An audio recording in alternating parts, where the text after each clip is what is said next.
This is the moment of truth.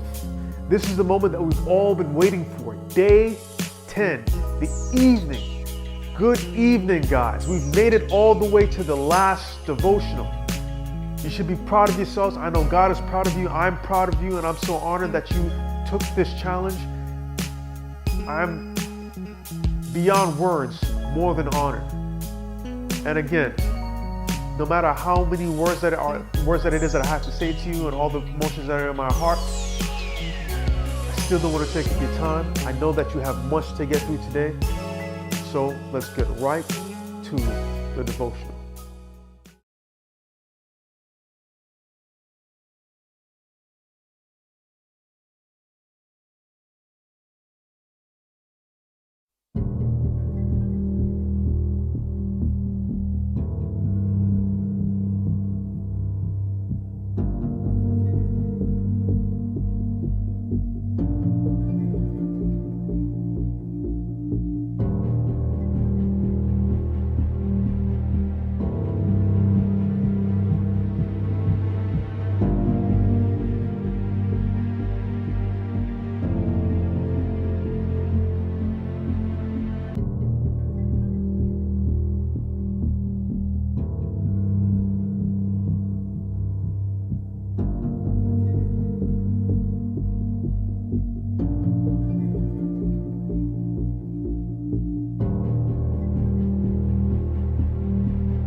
I have something to tell you.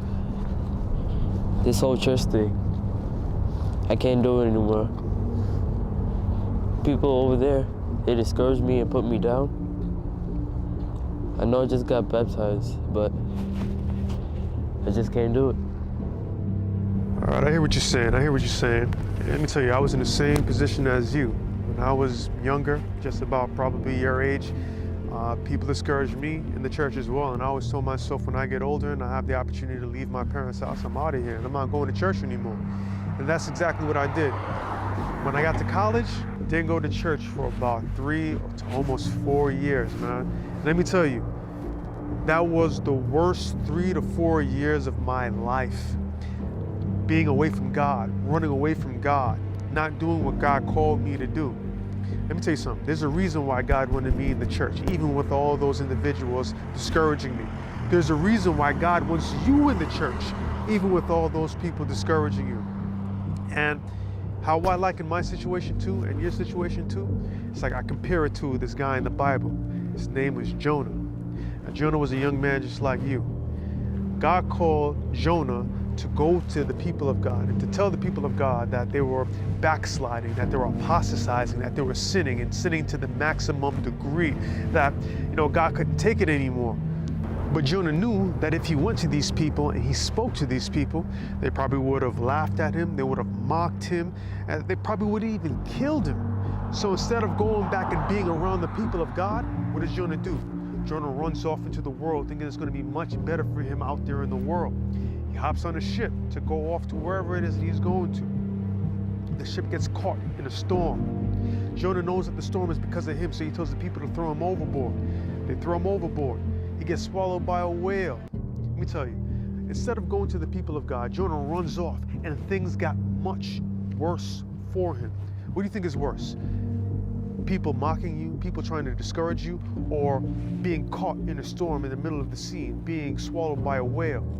That's what happened to me. Now, I didn't get caught in the middle of a sea and with a storm raging over me, or I didn't get swallowed by a whale, but hardships, trials, and tribulations, the storms of life happened to me because I turned my back on God. It would have been much easier for me if I had just stayed where God had put me. Now, there's a reason why God called Jonah to go to Nineveh. Jonah, this young man, was a weapon of mass destruction against the kingdom of Satan. Now, Satan was the one who was ruling over there in Nineveh. That was the person who the people in Nineveh were worshiping. God was sending this individual to go and blow up Satan's kingdom. And that's what he's calling you to do. When Jonah finally did what God called him to do, the people of Nineveh turned their backs on Satan and started serving God once more. Now, what do you think God's purpose for you in the church is for? God knew you before you were in your mother's womb.